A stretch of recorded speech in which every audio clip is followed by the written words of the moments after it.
Shalom, saudara-saudara yang kekasih dalam Tuhan kita Yesus Kristus. Senang sekali saya bisa bersama-sama dengan saudara-saudara lagi. Pada saat ini kita akan belajar bersama. Dan saya mengajak, marilah kita semua sebagai umat Kristen yang percaya kepada Yesus Kristus, marilah kita terpanggil untuk kita bisa belajar mengenai firman dan isi Alkitab, meskipun pemahaman kita sangatlah terbatas mengenai Alkitab. Tapi marilah kita sebagai gereja yang hidup,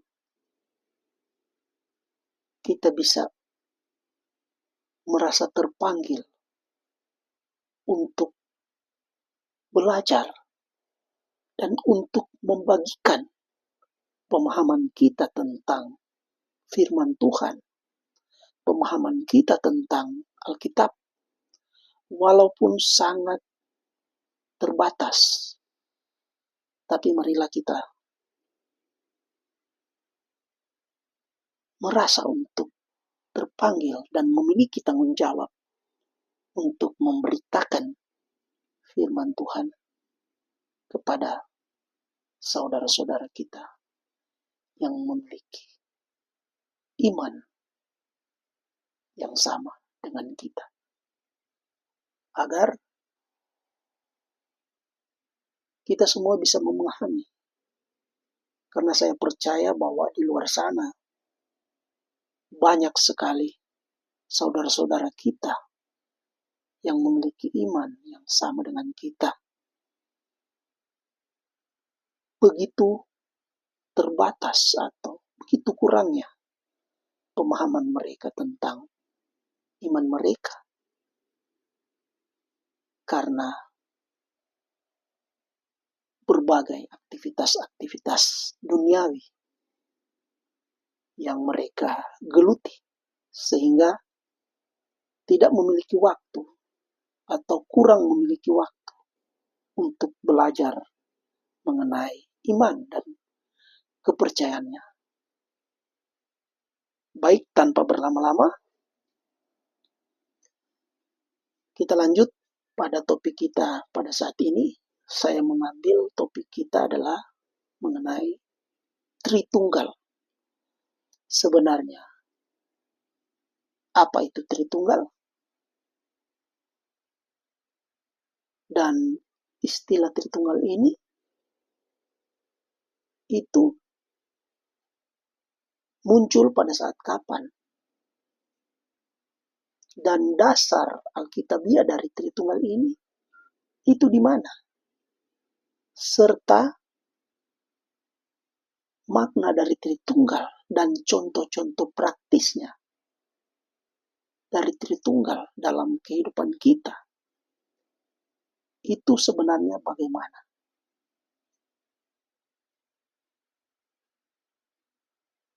Kita lanjut.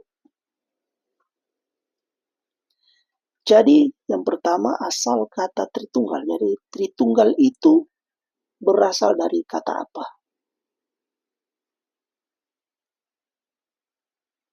Tritunggal berasal dari kata Trinitas, yaitu dalam bahasa Latin yang berarti tiga dalam satu. Jadi Tritunggal berasal dari bahasa Latin, yaitu Trinitas, yang berarti tiga dalam satu. Kemudian kata Trinitas ini diterjemahkan dalam berbagai bahasa, yaitu dalam bahasa Inggris, Trinity, dan dalam bahasa Indonesia, yaitu yang kita kenal sebagai Tritunggal.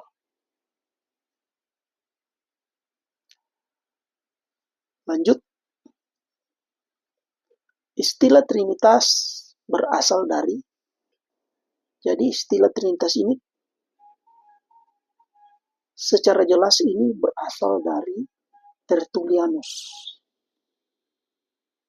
Jadi istilah Trinitas pertama kali dipakai secara jelas oleh Tertullianus. Siapa itu Tertullianus? Tertullianus adalah seorang bapak gereja Latin yang berasal dari Kartago, atau yang kita kenal sekarang adalah Tunisia. Dia hidup sekitar tahun 155 sampai dengan 220 Masehi. Jadi pada tahun ini Tritunggal itu atau kata Trinitas itu diperkenalkan secara jelas oleh Tertullianus, yang adalah seorang bapak gereja Latin yang berasal dari Kartago atau Tunisia sekarang. Tertullianus menggunakan kata Trinitas ini untuk menjelaskan bahwa Allah adalah satu hakikat di dalam tiga pribadi. Jadi Tertullianus menggunakan kata ini untuk memudahkan menjelaskan bahwa Allah adalah satu hakikat dalam tiga pribadi. Lanjut. Kemudian adakah di dalam Alkitab dasar dari konsep Tritunggal itu? Ini menimbulkan banyak pertanyaan. Apakah di Alkitab ada dasar dari konsep Tritunggal? Bisa kita baca dalam Matius 28 ayatnya yang ke-19.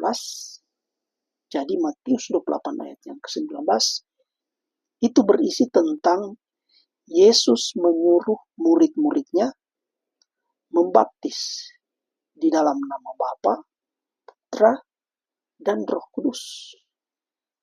Jadi dalam Matius 28 ayat 19 ini, Yesus sendiri berkata kepada murid-muridnya melalui amanat agungnya pada saat Ia akan terangkat ke sorga atau pada saat setelah kebangkitannya. Ia memberikan amanat agung menjadikan segala bangsa muridnya dan membaptis mereka dalam nama Bapa, Putra, dan Roh Kudus. Inilah konsep Tritunggal dari Alkitab, yaitu amanat agung Yesus Kristus yang menyebutkan tiga kata ini di dalam satu nama, yaitu nama Allah itu sendiri. Mari kita buka dalam Matius 28 ayatnya ke-19. Kita buka Alkitab Matius, kitab Matius 28 ayatnya yang ke-19. Berkata demikian, ini Yesus yang mengatakan, "Karena itu pergilah, jadikanlah semua bangsa muridku, dan baptislah mereka dalam nama Bapa dan Anak dan Roh Kudus." Jadi ini adalah amanat agung. Jadikanlah semua bangsa muridku, dan baptislah mereka dalam nama Bapa, Anak, dan Roh Kudus. Bapa, Anak, dan Roh Kudus ini dalam satu nama.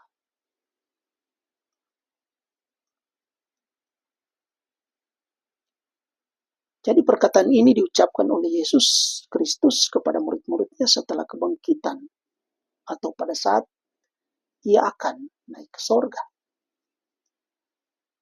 Jadi ayat ini sering dipakai sebagai salah satu dasar bahwa Bapa, Anak, dan Roh Kudus disebut bersama di dalam satu nama. Jadi kata Bapa, Anak, dan Roh Kudus disebut bersama di dalam satu nama, yaitu nama Allah itu sendiri. Kemudian makna Tritunggal itu apa? Jadi sebenarnya makna dari Tritunggal ini apa? saudara-saudara yang kekasih dalam Tuhan kita Yesus Kristus. Pengertian Tritunggal memiliki makna praktis dan mudah dipahami, yaitu Allah yang satu atau Allah yang esa menyatakan dirinya dalam 3 pribadi. Jadi Allah yang satu menyatakan dirinya dalam 3 pribadi. 3 pribadi ini apa, saudara-saudara? Jadi pribadi yang dimaksud adalah Bapa, Putra, dan Roh Kudus. Jadi Allah yang satu menyatakan dirinya dalam 3 pribadi, yaitu Bapa, Putra, dan Roh Kudus. Bapa, Putra, dan Roh Kudus ini adalah Allah itu sendiri dan tidak bisa dipisahkan satu dengan lainnya. Jadi Allah yang esa atau satu hakikat ilahi di dalam 3 pribadi. Itulah makna dari Tritunggal. Allah yang satu menyatakan dirinya dalam 3 pribadi, yaitu Bapa, Putra, dan Roh Kudus. Ini sangat mudah dipahami. Walaupun pengetahuan kita tentang Alkitabiah itu sangatlah terbatas, tapi kita bisa memahami dengan pengetahuan kita yang terbatas. Kita bisa memahami makna Tritunggal itu sendiri dengan kalimat-kalimat ini. Kemudian kita lanjut. Makna praktis dari Bapa, Putra, dan Roh Kudus. Jadi Bapa itu apa, Putra itu apa, dan Roh Kudus itu apa? Makna praktisnya yang mudah kita pahami adalah Bapa itu bisa kita pahami sebagai sumber dan pemilik hidup. Jadi Bapa sebagai sumber hidup dan pemilik hidup.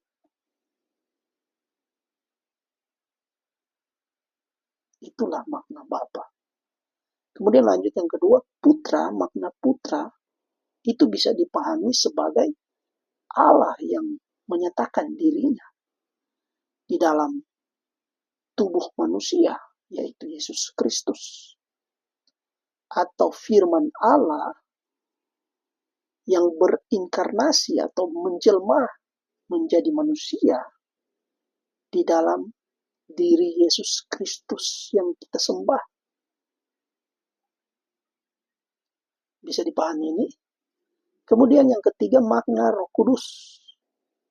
Roh Kudus dipahami sebagai Roh Allah yang bekerja dan diam di dalam manusia yang percaya kepada Allah itu sendiri. Jadi Roh Kudus adalah Roh Allah yang bekerja dan diam di dalam manusia yang percaya kepadanya. Ini sangat mudah dipahami. Bisa kita cari mengerti dengan mudah tentang makna praktis dari Bapa, Putra, dan Roh Kudus. Kemudian lanjut, contoh praktis dari Tritunggal. Jadi contoh praktis dalam kehidupan kita sehari-hari. Kalau kita mau memahami tentang bagaimana Tritunggal bisa bekerja, kita bisa mencontohkan pada benda-benda atau hal-hal lain yang bisa kita pahami mengenai sebenarnya bagaimana Tritunggal itu bisa bekerja. Atau bagaimanakah, apakah Tritunggal itu? Bagaimana fungsi dari Tritunggal itu?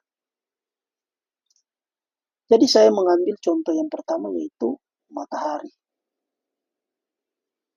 Contoh dari Tritunggal atau Tritunggal bisa kita contohkan dalam kehidupan kita sehari-hari, di mana kita bisa mencontohkan yang pertama dari matahari. Jadi matahari memiliki fisik matahari, bisa kita contohkan fisik matahari itu adalah Bapa, dan memiliki cahaya dari matahari itu sendiri, yaitu Putra.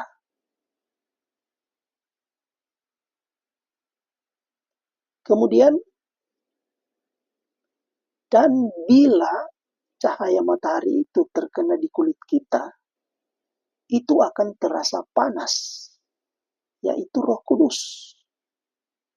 Jadi cahaya ini bila terkena di kulit kita, meskipun kita tidak bisa melihat cahaya ini, sama halnya seperti Roh Kudus, kita tidak bisa melihat Roh Kudus, tapi saya percaya orang-orang yang memiliki iman kepada Tuhan kita, dia bisa merasakan dengan imannya hadirat dari Roh Allah atau Roh Kudus itu sendiri. Jadi bila cahaya matahari ini terkena di kulit kita, kita akan merasa panas. Jadi ini berarti bahwa matahari ada satu, tapi kita bisa merasakan 3 fungsi dari matahari itu sendiri. Yaitu fisik matahari bisa kita contohkan sebagai Bapa, cahaya matahari bisa kita contohkan sebagai Putra atau Firman yang berinkarnasi menjadi manusia dalam diri Yesus. Kemudian panas dari cahaya matahari itu sendiri, atau panas dari matahari itu sendiri, yaitu Roh Kudus. Walaupun kita tidak bisa melihat cahaya atau sinar dari matahari, tetapi kita bisa merasakan panas dari sinar dari matahari itu sendiri. Sama halnya dengan Roh Kudus. Kita tidak bisa melihat Roh Kudus, tapi kita bisa merasakan dengan iman kita terhadap hadirat dari Roh Kudus itu sendiri. Bisa dipahami ini? Kita lanjut pada contoh yang kedua. Contoh kedua yaitu manusia. Di mana manusia diciptakan Allah menurut gambarnya. Jadi manusia memiliki, menurut gambarnya ini maksudnya yaitu manusia memiliki kehendak. Sama halnya seperti Allah memiliki kehendak. Manusia pun memiliki kehendak yang kita kenal dengan kehendak bebas.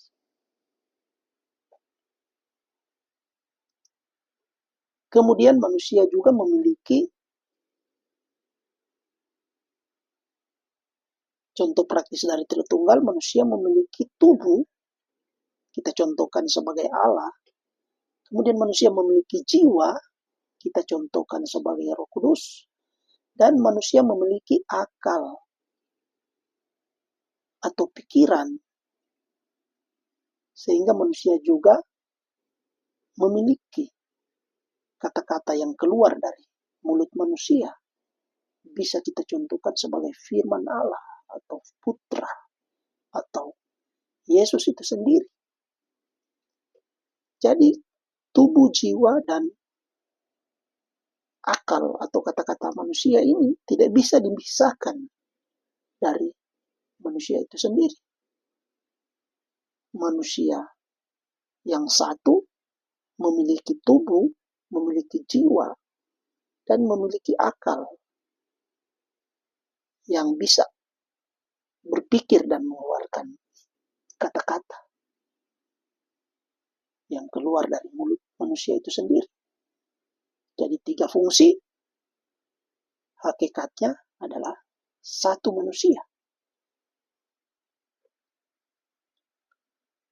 Itulah contoh kedua. Saya rasa kita semua bisa memahami tentang contoh yang mudah kita pahami tentang Tritunggal. Kita lanjut. Kemudian pertanyaannya, apakah firman Allah ketika berinkarnasi atau firman Allah ketika menjelma menjadi manusia, sorga menjadi kosong, atau di sorga tidak ada Allah?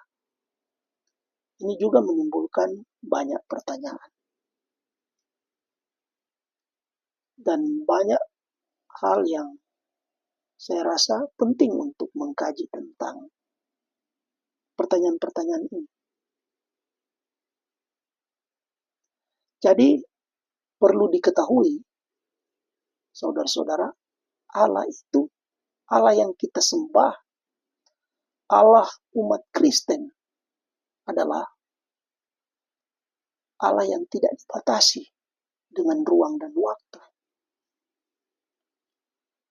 Jadi Allah yang kita sembah adalah Allah yang Maha Kuasa dan tidak dibatasi dengan ruang dan waktu. Allah tidak dibatasi dengan ruang, Allah tidak dibatasi dengan waktu, Allah tidak dibatasi dengan tempat, Allah tidak dibatasi dengan waktu atau jam. Karena Allah adalah pencipta segala sesuatu. Allah adalah Allah yang Maha Kuasa. Ada dua sifat Allah yang ingin saya bahas, yaitu sifat Allah yang pertama adalah Allah memiliki sifat transenden. Artinya bahwa Allah tidak dibatasi dengan ruang dan waktu. Allah bisa hadir di berbeda tempat dalam waktu yang sama.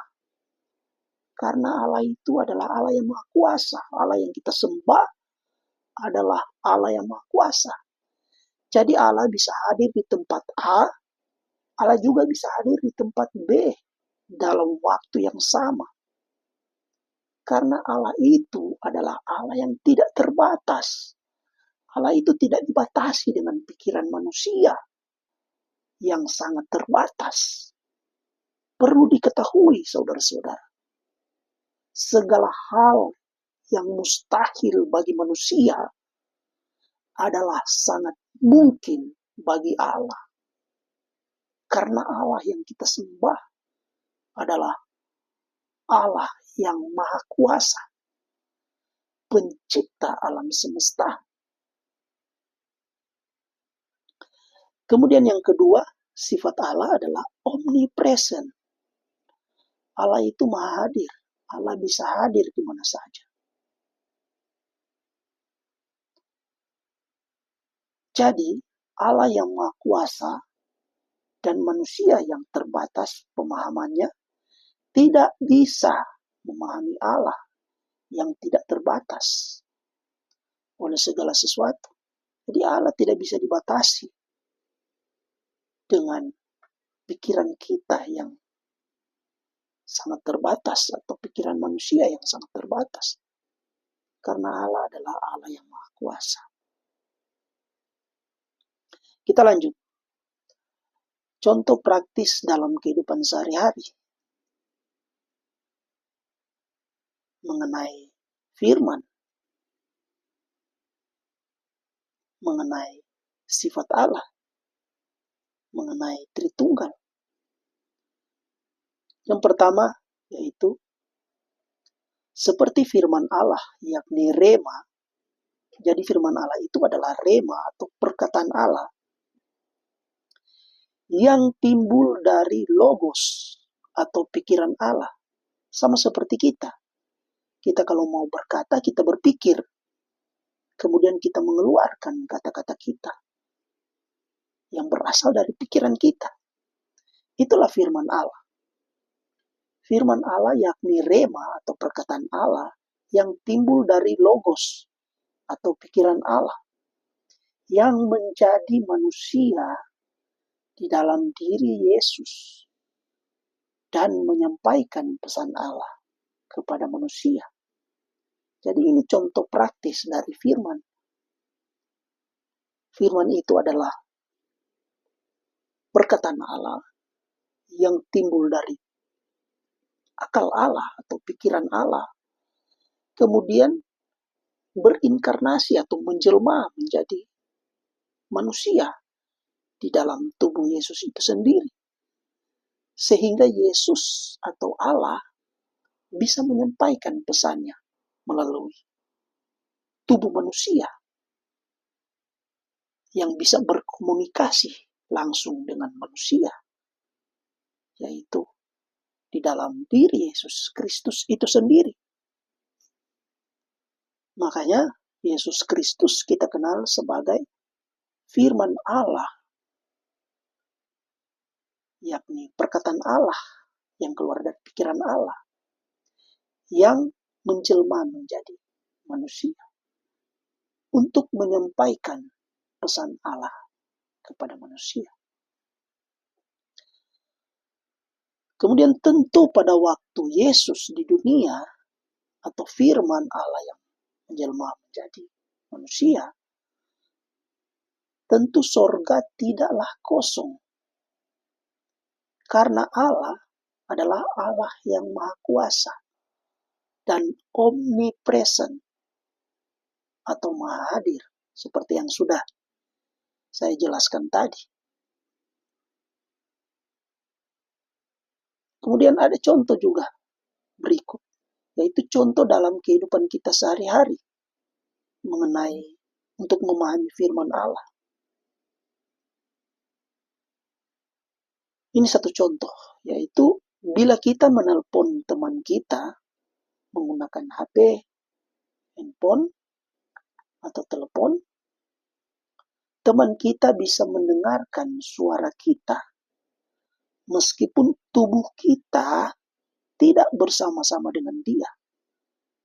Tetapi dia tetap bisa mendengar kita atau suara kita dan melakukan maksud kita.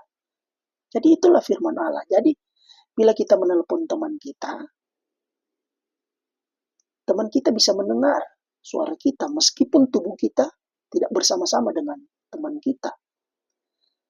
Tetapi dia bisa mendengar suara kita dan melakukan apa yang kita minta atau apa yang kita katakan kepada teman kita.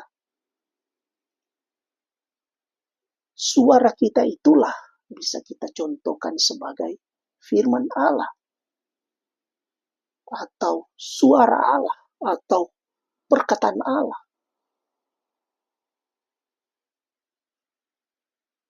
Sehingga perkataan Allah ini bisa didengar oleh manusia, atau firman Allah ini bisa didengar oleh manusia. Dan pesan Allah ini bisa disampaikan kepada manusia. Sampai pada zaman Yesus, sampai pada zaman kita saat ini. Saya rasa bisa dipahami sekali, ini contoh yang sangat mudah kita pahami. Kemudian kita masuk pada kesimpulannya. Jadi kesimpulan yang pertama bahwa Allah adalah Allah yang maha kuasa, yang tidak terbatas oleh segala sesuatu. Jadi Allah tidak dibatasi dengan ruang, Allah tidak dibatasi dengan tempat, Allah tidak dibatasi dengan waktu. Allah bisa hadir pada tempat yang berbeda dalam waktu yang sama, karena Allah itu adalah Allah yang maha kuasa. Terlalu dangkal kita berpikir bahwa Allah itu memiliki keterbatasan. Seperti kita, seperti manusia. Allah itu tidak terbatas. Karena Allah itu pencipta alam semesta. Dan Allah tidak dibatasi dengan ciptaannya. Kemudian kita datang pada kesimpulan yang kedua. Tritunggal memiliki makna praktis, yaitu Allah yang esa atau Allah yang satu menyatakan dirinya di dalam 3 pribadi. Jadi Allah yang satu menyatakan dirinya dalam 3 pribadi, yaitu Bapa, Putra, dan Roh Kudus. Allah yang satu menyatakan dirinya dalam 3 pribadi, Bapa, Putra, dan Roh Kudus. Dan 3 pribadi ini adalah satu hakikat di dalam diri Allah dan tidak bisa dipisahkan. Sama halnya seperti kita memiliki tubuh, jiwa, dan kita memiliki pikiran, akal. Itu semua tidak bisa dipisahkan dalam diri kita. Sama halnya seperti Tritunggal di dalam diri Allah. Kemudian contoh yang ketiga yaitu ada contoh praktis yang mudah dipahami dalam mengenal Tritunggal, yaitu seperti matahari tadi yang saya sudah jelaskan, yaitu ada fisik matahari yang kita kenal sebagai Bapa, kemudian ada cahaya matahari yang kita kenal sebagai firman, kemudian ada dari sinar matahari itu ketika kena di kulit kita, kita akan merasakan panas. Meskipun kita tidak bisa melihat sinar matahari itu. Itulah bisa kita contohkan, panas itulah bisa kita contohkan sebagai Roh Kudus. Jadi fisik matahari, cahaya matahari, kemudian panas dari matahari itu sendiri. Tentu ketiga hal ini tidak bisa dipisahkan dari matahari. Itu adalah satu, yaitu matahari itu sendiri. Kemudian manusia juga memiliki tubuh, jiwa, dan pikiran, akal, yang memungkinkan manusia bisa berkata-kata. Tentu itu, tiga hal itu tidak bisa dipisahkan di dalam diri manusia itu. Kemudian contoh yang ketiga yaitu cara kita menelpon teman kita. Suara kita bisa sampai kepada teman kita meskipun tubuh kita tidak bersama-sama dengan teman kita. Perlu diketahui, saudara-saudara, telepon ini atau teknologi mengenai tentang telepon ini itu diciptakan manusia. Manusia bisa menciptakan telepon sehingga suara dari kita bisa sampai kepada teman kita yang kita telepon, meskipun tubuh kita tidak bisa bersama-sama dengan teman kita. Ini teknologi dan ini manusia yang terbatas bisa menciptakan teknologi demikian.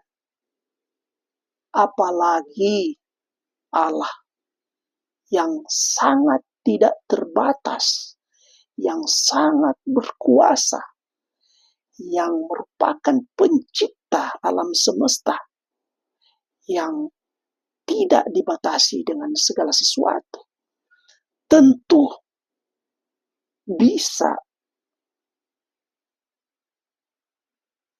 berbuat demikian. Tentu Allah bisa berbuat demikian.